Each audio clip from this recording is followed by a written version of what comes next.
This is Kathy Dempsey, and greetings from Scottsdale, Arizona. I'm so glad to connect with you all. And I am the author of Shed or You're Dead, and the founder of the Shedding Revolution, and a keynote speaker and author. And I'm so glad to come with you today and talk with you just for a few minutes. I wanted to share with you a few sound bites that may be helpful to you as you're traveling your journeys right now, especially in our challenging times. Oh boy, challenging times for sure. And I co-authored a book with Dr. David Helgeson. It came out in January. It's called Shed Happens. And it was 7 ways to overcome life challenges in life and work. And who knew that in a few weeks, the biggest shed happens was going to happen to us? And with the COVID-19 crisis.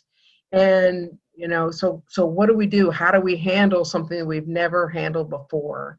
And it's difficult. And, everyone's in their own space in this place. And some people are off work and at home and aren't working. Some people have kids and they're at home, and some people are working in healthcare, crazy over hours. And, but one thing that really struck me today that I wanted to share with you was something that happened probably 30 plus years ago. And I remember I was an ER trauma nurse in my first few years in my 20s, and I had worked 3 12-hour shifts. And then I got to work the next day that they asked me to work a 8-hour shift. And the nurse manager showed up and said, Kathy, the nurse has just called in and we need you to work a double. Can you work a double? We have no one else to take care of the patients. And I sat there and my mind was spiraling, thinking, I'm exhausted. I haven't even started. And okay, sure, I'll do that. Yeah, I'll work another 12-hour shift. And I worked it and got my paperwork, chart notes done. And I got out of there about midnight, and I was driving home, and bam, it was dark.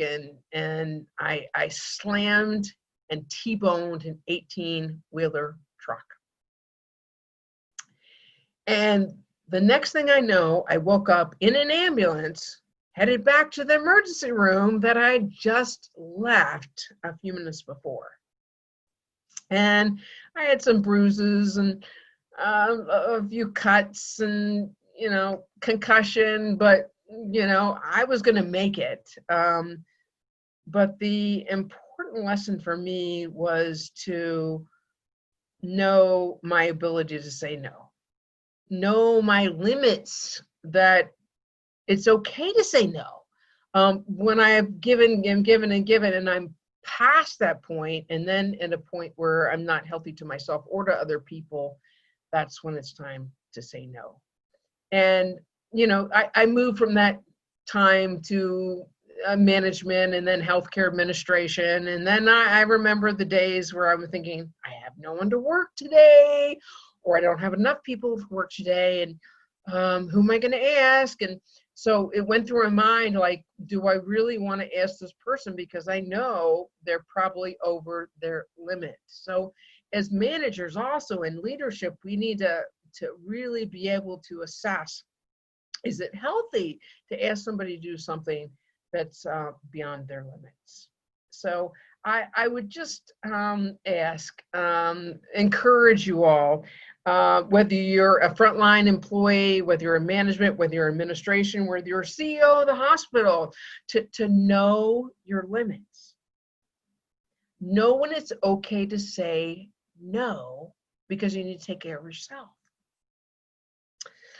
So I would just like to congratulate and honor and celebrate all the healthcare workers who have done an amazing job and are doing an amazing job, especially during this time of crisis. So thank you so much. If you want to know more, you can visit keepshedding.com or go to the site with the 3 nightingales, the year of the nurse. And we celebrate May 12th, Florence Nightingale's 200th birthday. Thanks so much.